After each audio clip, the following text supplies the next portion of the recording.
Welcome to Roundtable Mindset, the podcast where we seek to understand and share different perspectives in order to grow and challenge our own. And we encourage you, our guest, to do the same. Each week we will pick a topic to discuss, sharing our own unique thoughts and insights. There will be times when we won't agree, and let's be real, that's probably going to be most of the time, and that's okay. We feel it's important to understand that we can live in this polarized world and still respect one another and even be friends.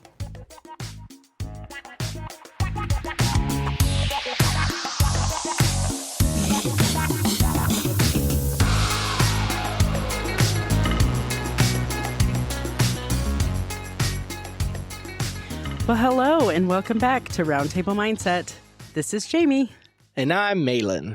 We should really come up with something new. I kind of dig it. This feels like your favorite pair of sweatpants or something. I don't know. I just want to be like, we're back. I was going to say, this is like a special season break edition of Roundtable Mindset, huh? This is us figuring out our crap. So for those of you that listen regularly and have been reaching out, thank you so much for making us feel special and that you missed us. We missed you too. We missed each other. We missed the podcast and we miss all of our listeners. But good things are on the horizon. Yeah, I'm really excited. I'm excited for what we have planned and what we're getting started with. It's going to be really good. I did not find a space in Excited Rehab yet. I was going to say, it took all of, 60 seconds before Jamie's like, back to old habits. Okay. Well, same podcast, different day, right? I don't know. We've all grown over the summer. No, it's been kind of good. We've had a nice time to kind of rest and rejuvenate. Plugged into the family. Spent some time going on a vacation. That was kind of nice. So there's been a lot of changes. One of which I'm just going to jump in for me. One of which is kind of slow down a little bit. Jamie and I hit it pretty hard for the first year of podcasting, loving every minute of it.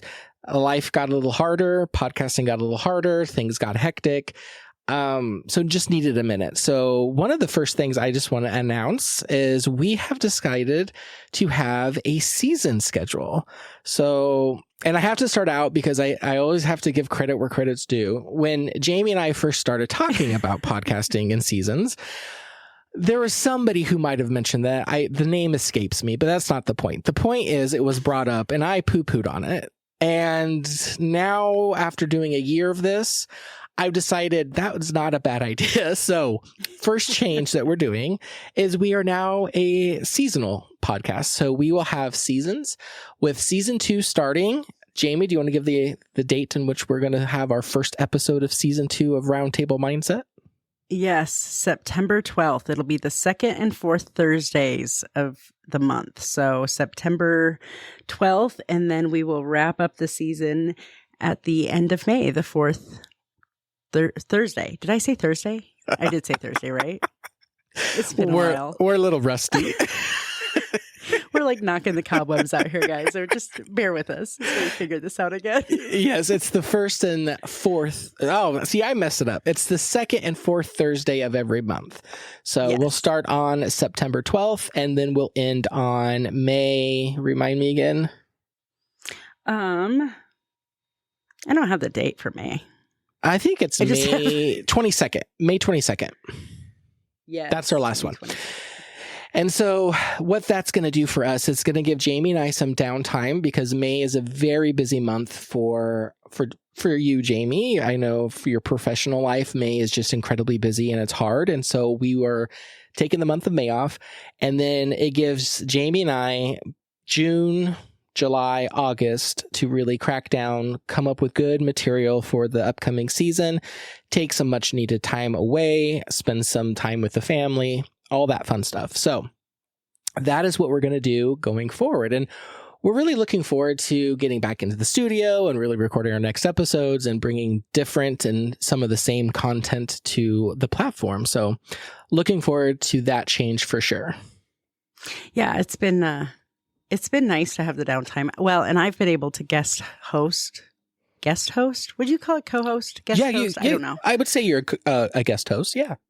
Yeah, with my brother on his new podcast. So that was a ton of fun. So our little break gave me some time to do that. If you haven't checked it out yet, totally go check it out. It's Movie RX. Streams all over the place also. And definitely, that's a free plug for my little brother. Well, and I was going to say shameful plug by Jamie. Yes, but it also goes into, I think, another change that we're going to do here at Roundtable Mindset. And that is, we really got plugged into a good podcasting community. Wouldn't you say so, Jamie? Like, there's been really a lot of great other podcasts supporting us. And I got to tell you, before we started podcasting, I had my faves. I had my like 3 or 4 faves, and I would just listen to those, and then I'd wait for the next episode. I don't even have enough time in the day. My queue is so full of podcasts. I could literally listen to podcasts 24 hours a day, 7 days a week, and it would be months before I'm at the end of my list now. And that's because all of these wonderful, I'm going to call them artists, podcasters, their content is amazing. And I know there's a ton out there to listen to. So we're going to have every one of our episodes, we're going to have a way for us to promote an upcoming podcast or a podcast that we love. Hopefully we'll have some of that material given to us directly from them. For those of the podcasters that can't get that to us, Jamie and I will do a small plug. But it's just a way to kind of give back to the community so people can understand, what's out there other than just from, Roundtable Mindset, and help us connect to the community a little bit more. So, yes, Movie RX is a good one to go listen to. It just happens to be Jamie's brother. He was on the podcast way back when we talked about gun control.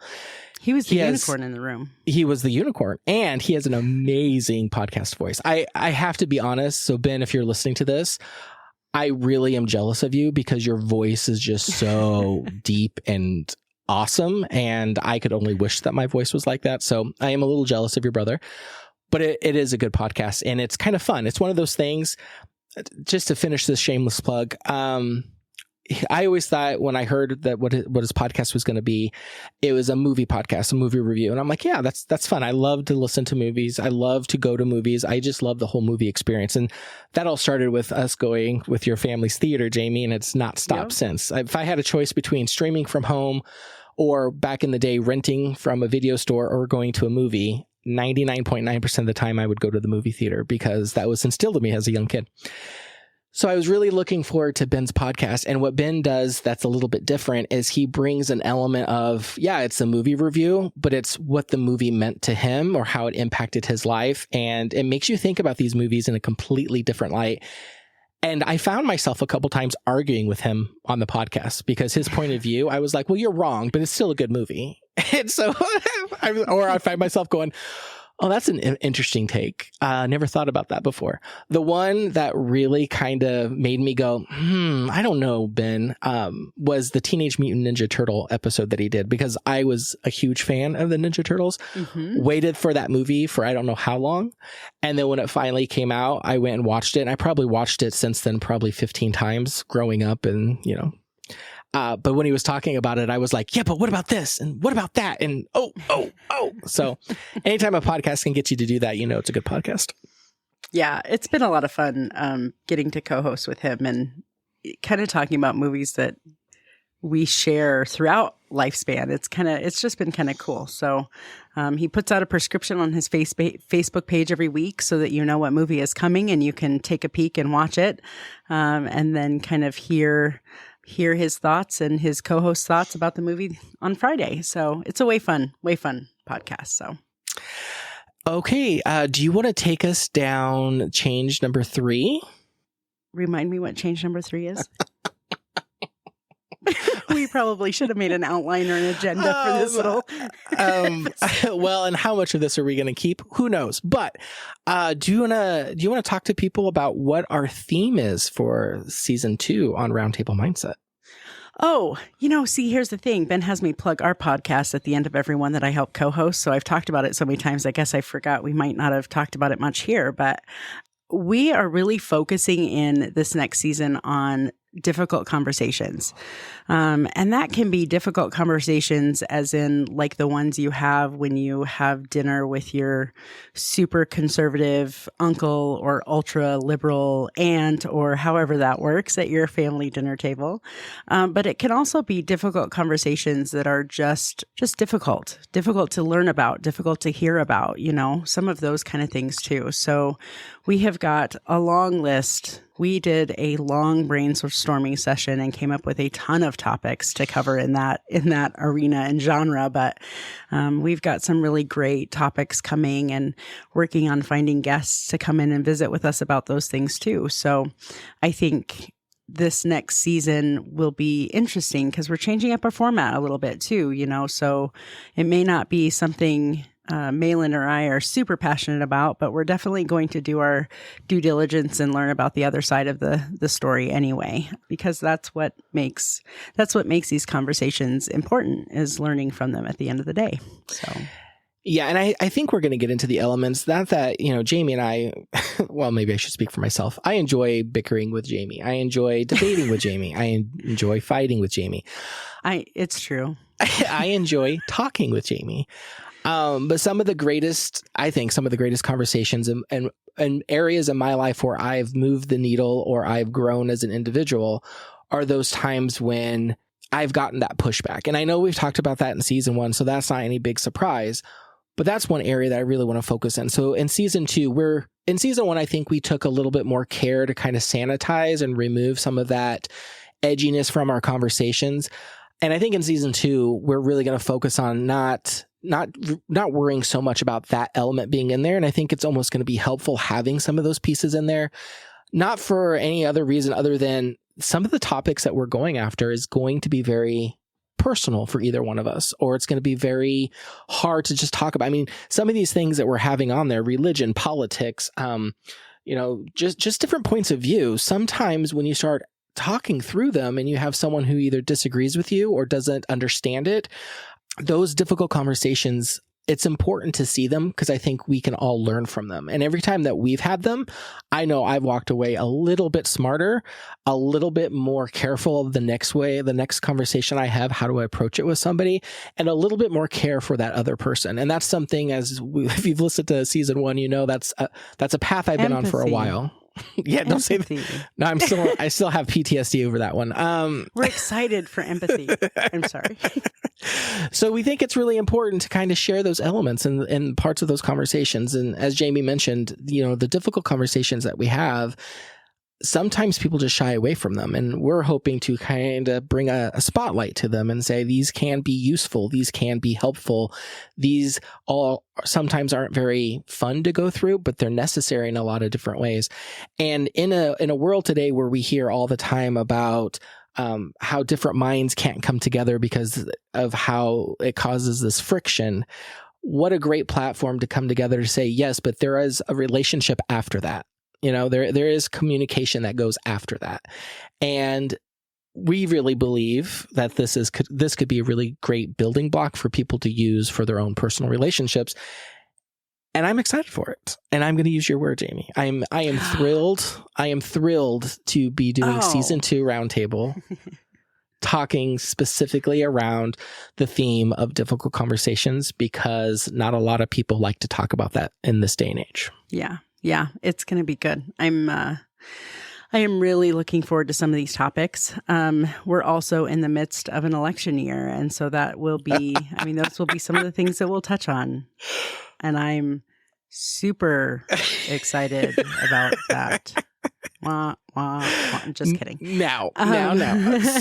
Do we want to touch on just a couple of the actual, I don't want to give everything away, and we can edit this out if you don't want to, but should we give just a couple key theme or a couple key topics that we were planning on talking about in season 2? Yeah, I think we could pick a couple. Let's give a tiny sneak peek, just a tiny sneak peek. Okay, I'm looking at one that I think the one that we've started opening the door, so I'm just going to go ahead and add to it. School safety. So that's going to be a topic that we're going to be discussing, where we are addressing what I feel like is a big elephant in the room. we send most of us that are listening, most of us that have kids, send our kids to a public school. And safety is becoming year after year more increasing. It's becoming more of an interest for me, because even in our school district, the level of incidents that I would say are even criminal from a student versus a student is incredible. And so safety has become one of those hot button topics that we talk about here. We go to our school board, we ask, how are you going to keep our kids safe? How are you going to keep the school, the school personnel safe? How are you keeping everybody safe in this climate? And I got to be honest, some of the things that I've researched and some of the things that I found, I scratch my head. And so I think this is going to be a very interesting conversation to have, because I might also have to play devil's advocate because of where I stand personally. I don't know if I can draw a line like I normally could. So this is going to be a stretch for me, because I might have to go on the other side of the table, if you will, and pick up some of those talking points just to bring a different perspective to us, because I'm kind of in that in between. But it's going to be great to have that conversation, and especially about something that is so personal to all of us. We all care for our kids. We all look after our kids. We all want the best for our kids, and we all want the best for each other's kids.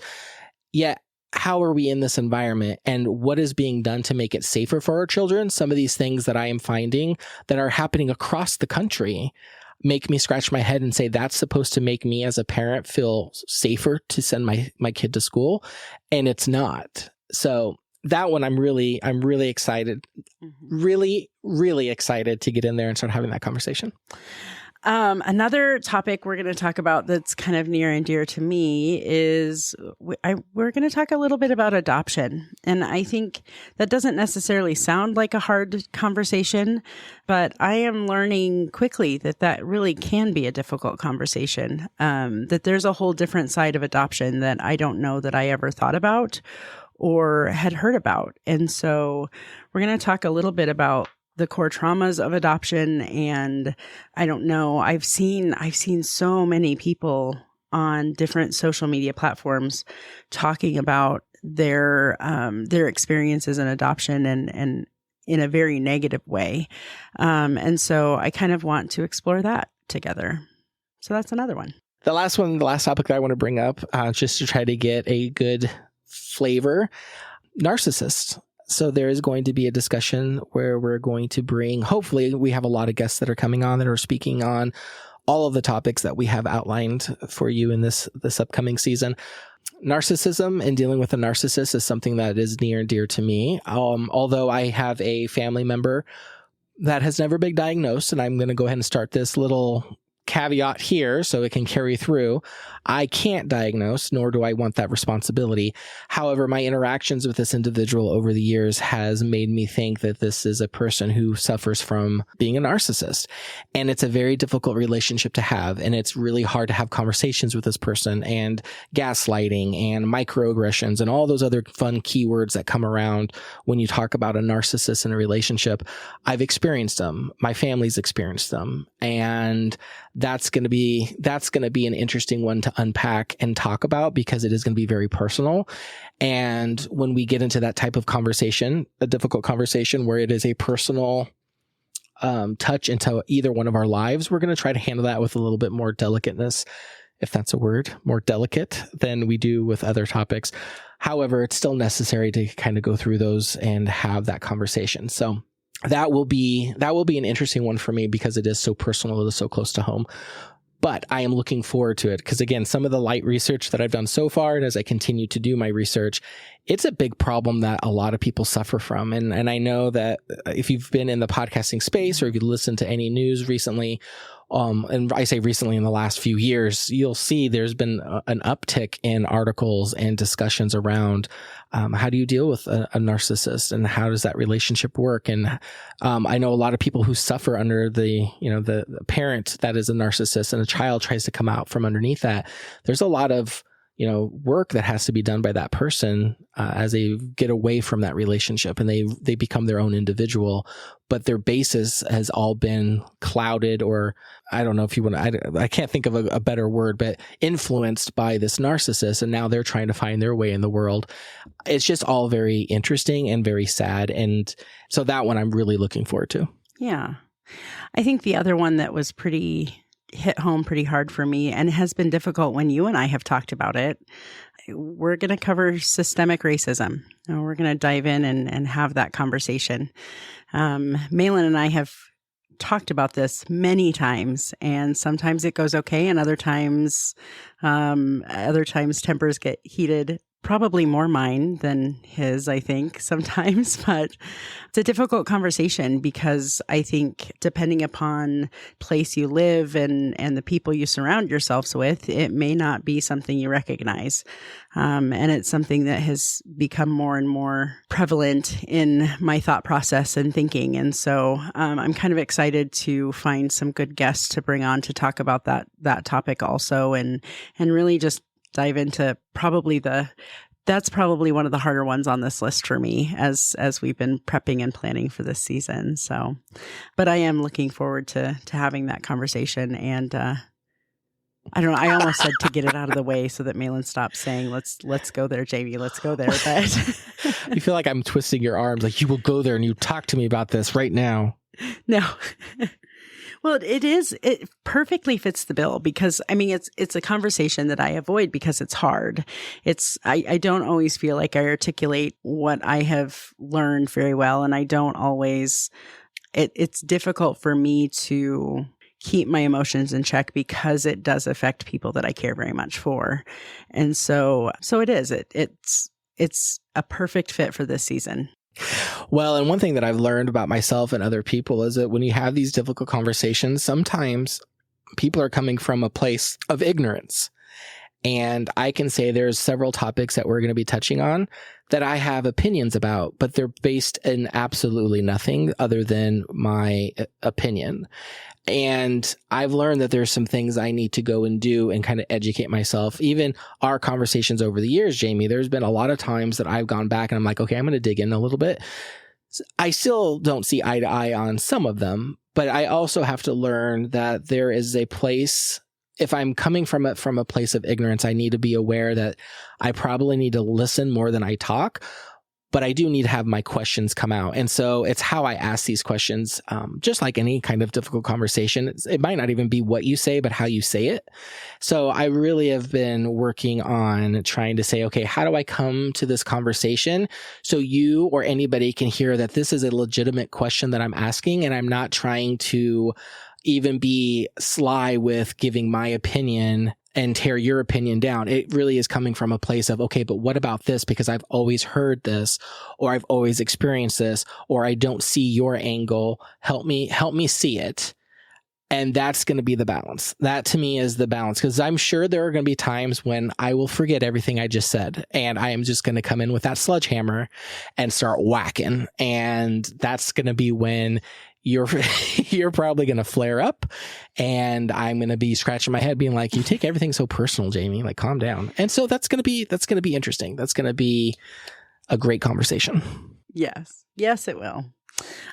Growth is good, right? That's what it says on my mug, at least. So thank you, John, our listener, for those wonderful mugs last year. We appreciate it. It was so cool. So cool. Our first merch that was only for us. It was awesome. Is there anything else we should cover? Well, I think that was a good overview of the changes that are coming. One last little piece is we are going to revamp our Patreon page, and we are going to simplify our tiers a little bit so that there will be some restructuring happening there.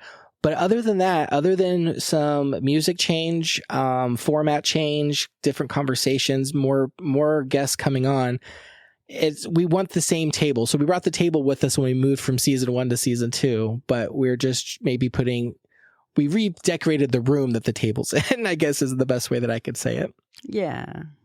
Well, and I guess I would also just like to take a minute to plug the Patreon for a tiny minute, just because, I think that is there are some cool features that we want to provide you through the Patreon page, such as being able to sit in while we record, and doing that once in a while so that you can kind of see the behind the scenes and you can see us take a moment to recollect our thoughts, or for Jamie to go get a glass of water or something. But I think that's what a cool opportunity I wish I had with some of my favorite content creators, to be able to just kind of sit back and watch how it comes together and how it works and, what those behind the scenes look like. And so that's one thing that I would just like to put out there about the Patreon. We're getting some equipment and some software together, hoping to do some video podcasting. And that is something that we're able to do and provide on Patreon. So if you're at all interested in seeing what it looks like behind the scenes and, just throwing some support behind us as we, take time out of our busy weeks and family time to create content for you, please join us over on the Patreon. Yeah, we have some really, I would say, cost-effective options. I know when I've looked at Patreon, there's some people that go right for like the 5, 10, 15, 20. We've started a little bit smaller than that. Any support would be very helpful, and we would appreciate it because it does have a huge impact. And as a listener of podcasts, when I heard that before, I would just let that roll off my back and be like, yeah, that's great. And then once you become a podcaster, you understand there's a lot of things we want to do that we're limited because equipment costs or video, like you were saying, Jamie, video equipment to do any kind of live recording, that all takes extra money, and that all takes a little bit more than what we can do day to day. So again, we'd love it. We love all of our listeners. We love all the support. If you can, we would appreciate it, at least going out and looking at the Patreon and seeing if there's anything that you can do to help support us there. We would also really love that. I almost forgot another change though, Jamie. Do you have something to say on that before I go on? Because I just remembered. I do. I was just going to say there's lots of free ways to support us too. And liking our Facebook page and interacting with our posts and, sharing our podcast with your friends and family and people who might be interested is also a great way to support us. And just listening. We appreciate all of that too. So I just wanted to throw that out there before we move on to the other exciting change that Malin just remembered. Yeah, no, those are all great things. I will say that my podcast player of choice right now, I've migrated completely over to GoodPod, so this is a free plug for them. If you haven't experienced the GoodPods podcasting app, I would say give it a shot. They're making tons of advancements and tons of features. It is a really great app to use, and it's very friendly. It also has qualities in there that allow the podcaster and the listener to interact with each other. So I would say if you are at least interested, pop over there and just use it for a little bit. Search for us, follow us. We will love to engage with all of you on that app as well. Okay, so the other thing I remember, Jamie, which is a big one, is we are doing away with Talk About It Tuesdays for season 2. Yeah. So we love that segment. First of all, we loved everything that it brought to the table. I don't want to speak for you. I loved how it was something different every week that we got to look at, and we got to kind of react to it. So I will say that going forward in season 2, we are starting off the season with just Roundtable Mindset, which that's going to be every second and fourth Thursday of the month.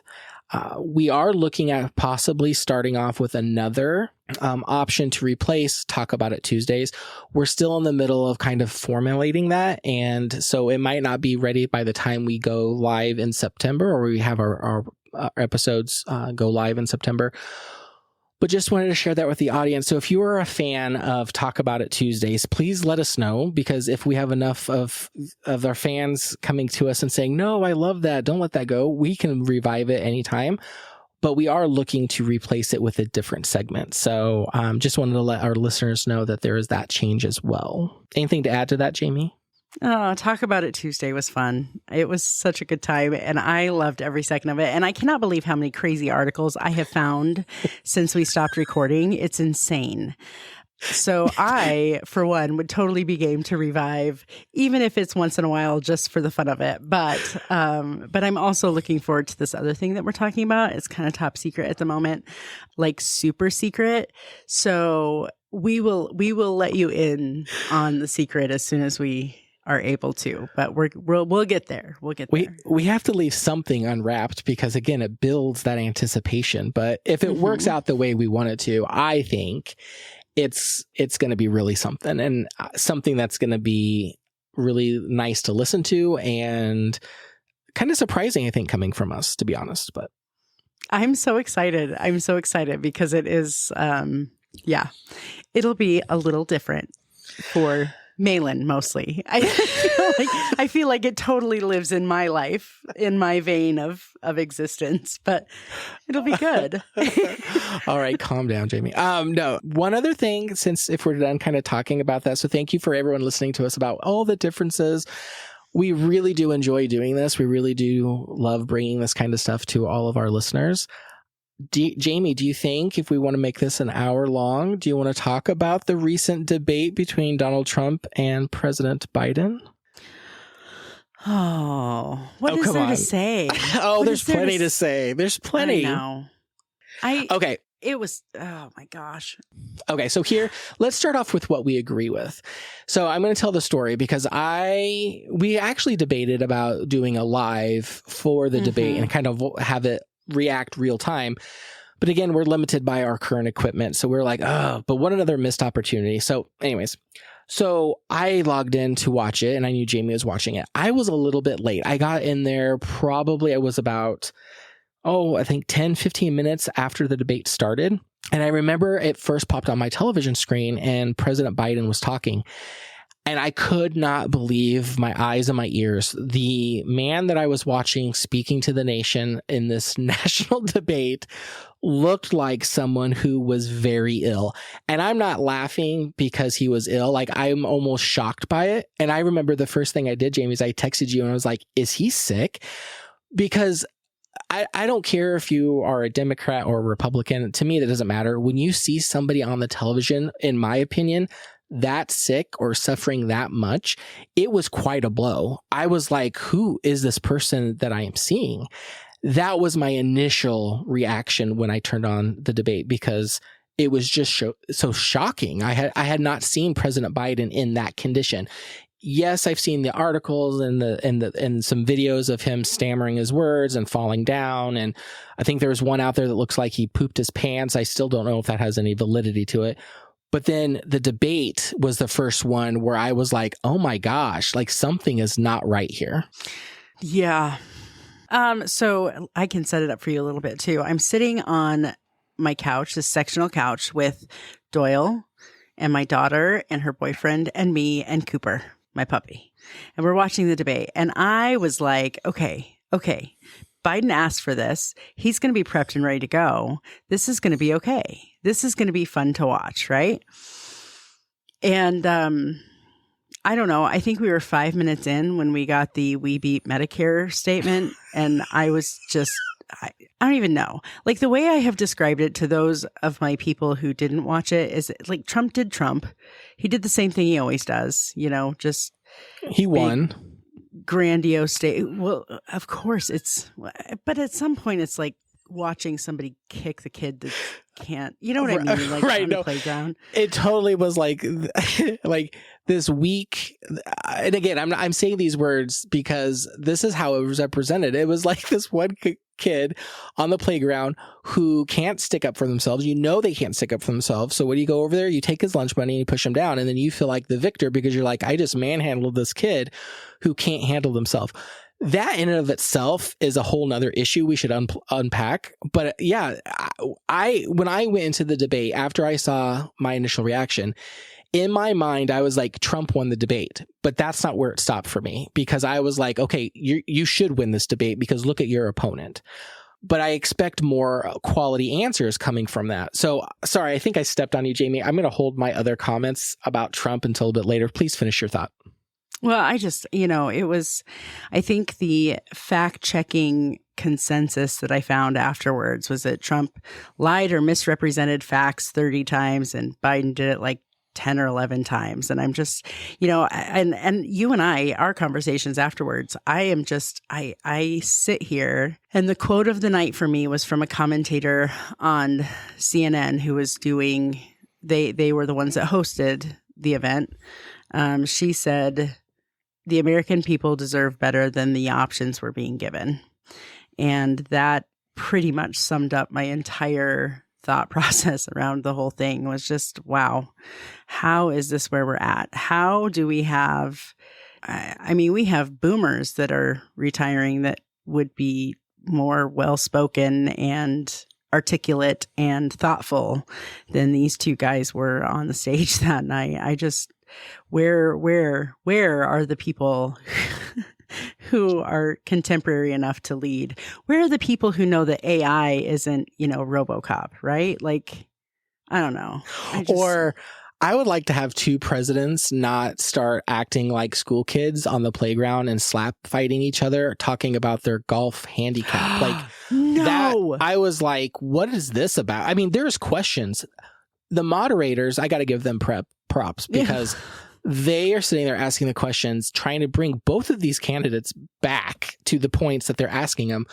And instead, there's this one moment in the debate where they were more interested in, I guess they were trying to insult one another by talking about their handicap of their golf game. And I was like, this is not the time nor place. And this is what I was referring back in my earlier statement. Like, if I had to pick a person right now between Trump and Biden after that one debate, I'm going Trump all day long because he's the lesser of two evils.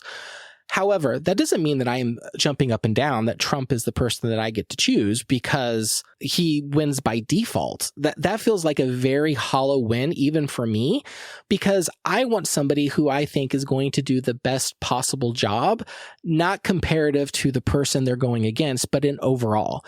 And that's what I really was looking forward for Trump, because I was one of the people that enjoyed the Trump administration. Did that mean I enjoyed Trump as a person? Not all the time. Did I align myself with Trump all the time? No. Should he have taken his Twitter account down? Absolutely. Somebody should speak for him in public all the time. But what I did like about him is he did what he said he was going to do. And I was looking for those threads in this debate, and I was sorely let down because on one side, I have this frail, sickly looking individual who had a wispy voice that, quite frankly, couldn't connect thoughts together cohesively. And then I had Trump. But he beat Medicare. Right. Yeah. Which I had to go back and look at that little segment because that's a jewel you sent me. And I was like, what is that? Wow. Gosh.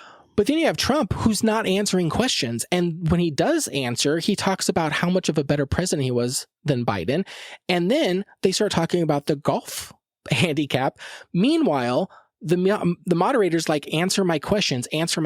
And when he did address what I would assume he's trying to answer the questions, it was all about money. Now, don't get me wrong. I enjoyed my 401k. I enjoyed the gas prices being cheap when Trump was in office. I enjoyed not having to pay $16 for an omelet when I went out to eat with my family for breakfast.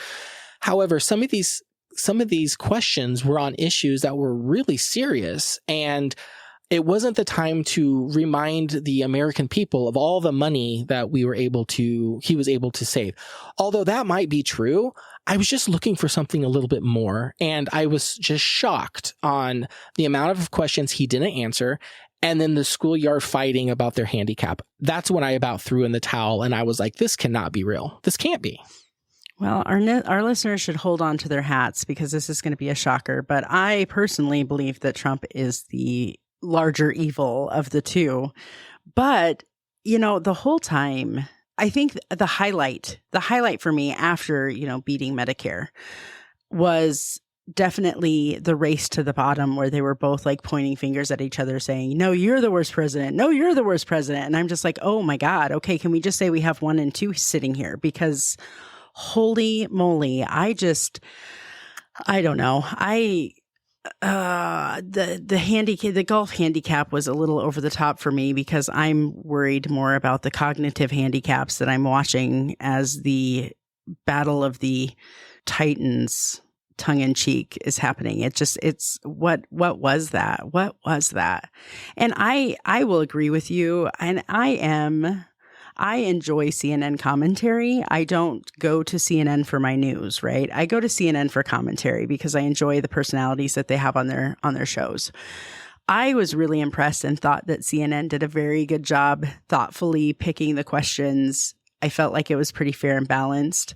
And I felt like we could have seen that if the two people would have been able to answer questions and do their part. There were so many times, though, where Trump almost teed up the issues that are important to me. And then I watched my candidate just word salad. You know what I mean? Like, it was just, it was really unfortunate. I think, again, we can't represent all of, Republicans and Democrats. I get that. And our point of view doesn't align with all of them. But just taking our points of view, I think if you agree or disagree, Jamie, please, I'd like to hear your thoughts. But I felt like when that was over, it was like the tires just got let out. And I was like, okay, so Trump, in my mind, there was no arguing Trump won that debate. But I was asking the question, but what did we really win? Like, yes, you beat somebody who is obviously struggling, who is obviously sick, who's obviously having some issues that, quite frankly, and I'm going to get to that in a second with you, Jamie. But there should be more than just winning, because that's the easy part. I mean, that was almost set up for Trump, even going into the same room. It's more around, what are we as American people? What are we going to win if Trump becomes in office? Now, I can put my head on my pillow at night. If I get the same administration from Trump as he gave me, his last 4 years, I'm going to sleep very soundly because I enjoyed that administration. I benefited from it. I saw a lot of great positives come from them, from a variety of different issues, not the ones that just affect me, but our country as a whole. But from that debate, I don't know if I can say 100% that's the same president we're going to get. And that's what's concerned me. I think Trump would have came out way better than he did if he would have just answered the questions. He would have just spoke to the facts, and he wouldn't have started name calling his opponent, who, quite frankly, is already defeated in that debate just by his presence. And so if he would have given me that, I would have had a different conversation with you right now. I would have been like, Trump is way better. Here's what we need to do. Jamie, I don't know how you can't see it. But after that one debate, where I'm sitting right now is, I know Trump. So to me, the devil I know is better than the devil I don't know. And that statement is a little bit misleading, because I've lived through both of those administrations. So if these are the two candidates that I get to choose from, I much rather have another 4 years with Trump over Biden. But after the end of that debate, I don't know if anybody should hold their heads up too high. No, morally and ethically, I absolutely fundamentally disagree with you. But I think what's really fascinating has been in the week and a half now since the debate. It's been, probably 2 weeks by the time this comes out. Hello, behind the scenes at Roundtable Mindset. By the time it's over and it's all said and done, he's, my guys still walk around saying, "Oh no, I'm your guy," and there's still lots of chatter and party operatives saying, "What are we going to do? This isn't going to work." So I feel that my personal belief is that the future of our country would be better placed in a wet paper sack than it would be in the opponent's hands, personally. Well, and I'm going to ask you again, taking an objective viewpoint, personal feelings aside, because I think personal feelings can get into judgment calls, I think, sometimes. If you take an objective look at the two administrations, Trump's and Biden's, forget the debate, forget, personally what's going on in both of the gentlemen's lives, just them as commander-in-chief for 4 years, who would you select? I would still select Biden. Not because he's my guy, not because I have a whole ton of faith in him, because I think he has a really great team around him. I think that's probably what we saw the clearest on debate night. He's got a solid team around him that we didn't even know that this is where he's at. And maybe it was just a bad night. I'll give the guy the benefit of the doubt, I suppose. But in good conscience, there is very little that could happen that would ever make me vote for Trump. See, and that's surprising to me because I think, and this is kind of directed towards you, but really kind of directed towards more people that would vote, I'll say not Trump, because again, another question that I have for you has to do with the Democratic Party changing the nominee for the next election, which I have never heard of. And I tried to go back in my mind through history, and I don't think that's ever happened in history either. So I want to come back to that point. Excuse me. But one of the things I want to ask you is your dislike of Trump the driving factor for you to select Biden, or Biden's achievements are what's driving you to vote for Biden? It's not dislike, it's distrust. I do not trust the future of our democracy in that man's hands. I personally would be elated to see something different on the ticket. I would be over the moon. I don't know how likely that is. I mean, I really think that the only way that happens is if Biden finally says, "Yeah, I'm good. See ya." But I think it's definitely, in this case, at this moment, with the ticket that we have, it's not a vote for Biden. It's a vote against someone I don't trust. See, and I wonder how many people out there are thinking through that they have such, either they have a bad taste in their mouth about Trump, or they don't trust Trump, or they just don't like Trump, that's fueling they're willing to cast a vote into Biden's camp, when if there was somebody else opposite of the table from Biden, would that change their mind? I've often wondered that, and I wasn't sure. I know for me personally, looking at just the two candidates in the 4 years they've been there, prices, the one thing that bothers me right now is the price of everything. I mean, the price of gas is much higher under Biden than it was under Trump. The cost of food is much higher. In most cases, the cost of medicine is higher. I mean, across the board, I think you can look across and say that price of just living is so much more now than it was under the Trump administration. And so I look at my 401ks and my investments, and my future money is what I call it when I'm going to retire. And even that did so much better underneath the Trump administration than the Biden. And so when I put all those things that matter the most to me, that impact me directly, even though I wasn't super stoked coming out of that debate, I do enjoy what Trump did in his first go around. That doesn't mean every policy that he's made am I a fan of. That doesn't mean that I think that Trump's my guy. I know you've used that term in this conversation, but I don't think Trump's my savior by any means. I think he is the best option that's on the table. I often wonder in that debate if there was a third person on there, and if that third person would have taken the higher ground, I bet you that third person would have had a huge bump, because that's, I think, what people are looking for. So the name calling and all of the, the misdirecting, misleading, hey, look over here, why don't answer the questions, I think would have catapulted that third option way higher after that one debate. So, I work the election polls in my local precinct, and where I live, there was a libertarian that was on the ballot. Is there no other candidate that is in the running for presidency that could have been part of that debate? Well, okay, so there's a libertarian, and I think he's official now. I think they had their convention and stuff. I follow him on TikTok because I think he's fascinating. Chase Oliver is his name. And then there's RFK Jr. is the other one, but I don't know if he even has a party, if he's just running as an independent. I don't even know for sure that he's running. I think that's the big question. Now, it'll be interesting to see what happens with these third-party candidates, because the last election that I know of where a third-party candidate was viable was made any impact on the election at all was Ross Perot. And I think effectively... Hasn't he passed away? I'm sure he has. Yeah, I'm sure he's not around anymore. But he effectively, he split the Republican vote and paved the way for Clinton to become president. So last time that I know of in my living history of a third party having any sort of national platform, that's who it was. So I think that the third party thing is a fascinating topic to me that I would, it's really disappointing to me if the Libertarian Party has an official platform and has been deemed a major party in the U.S., I don't know why they aren't part of those debates. You know what I mean? Yeah. I just thought, while I was watching that debate, I thought, man, if there was a third option and they played their cards right, they could really get a lot of people to...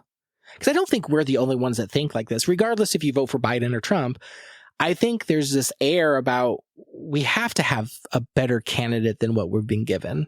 And I've also heard some people say they feel robbed. They feel like they don't really have a choice because, and I think even in our conversations, you can kind of hear it. You know, you've all but said, "Hey, I'm going to put my vote in Biden because I don't trust the other guy." So, and I've kind of said something similar. You know, I enjoyed Trump's administration over Biden, so I'm going to cast my vote that way.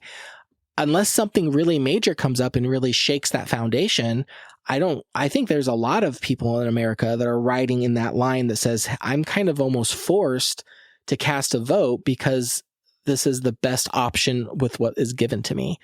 And I know you and I were texting back and forth, but I do scratch my head and say, where are all the people that would want to put their hat in the ring to be president? Like, we have smart people in this country. We have people that have backbones. We have people who have tenacity and honesty and integrity. Where are they? And if the political platform, if now's not the time to inject some of those qualities and morals and ethics back into the political arena, I don't know when is.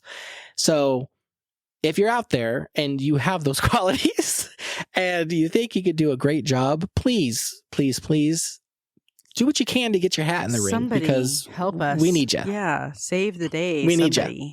It's I'll tell you what. I think this is a really great example of difficult conversations, because even when you proposed doing this, I was like, I don't know. But I think there's a lot of places where people agree. I know there are people who are like, oh, you know, I call them re-Trumplicans, you know, the Trump for life kind of people. But I definitely, the future is a little scary with what we have to look at right now. And so I've appreciated having this conversation with you. And I think it's a good springboard for what's coming. So I hope all of you, if you were able to get through the conversation of commentary that isn't interesting, if you're not into politics, I hope you come back, because I think this is a really good preview of what's coming. So, well, as we get closer to the election time, I'm sure it might get a little bit more heated, but no, it was a great opportunity to just kind of bring this up and air it. And yeah, I'm glad we had this, I'll call it this little practice discussion. It was really great being back with all of you. Can't wait to be back more on a regular basis come this September. So please, if you're just hearing us for the first time, go and listen to what we're calling now as season 1 as Roundtable Mindset. I think there's some like 60 some episodes when you have Roundtable Mindset mixed with Talk About It Tuesdays.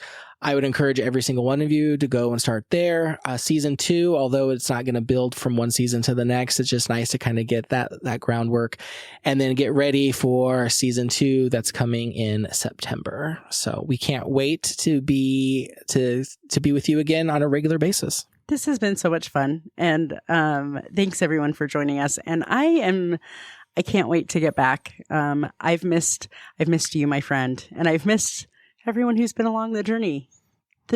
Oh, we brought back that word too. Sorry. Been along for the journey. But it's been... as long as everybody recognizes that it's you and not me, I'm fine. I'm fine with it. Oh, sorry. Rinse and repeat. All right. Let's wrap this up, friend.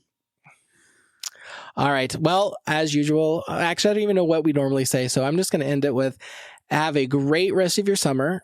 We can't wait to see you this fall, and we'll talk to you soon. Thanks for joining us. Bye, everyone. Bye-bye. Bye. Bye-bye. This podcast was recorded and edited by Jamie and Malin. Music by Famous Cats. If you have a topic you'd like us to discuss, please email us at roundtablemindset@gmail.com. Text or call us at 402-819-8999. Or join the conversation on Facebook at Roundtable Mindset Podcast. And never miss a new episode by making sure you like, subscribe, and share wherever you listen to podcasts. Thanks for being our guest today. See you next time at the Roundtable. And remember, your opinions and perspectives matter and are appreciated, but might not always be shared by others, and that's okay.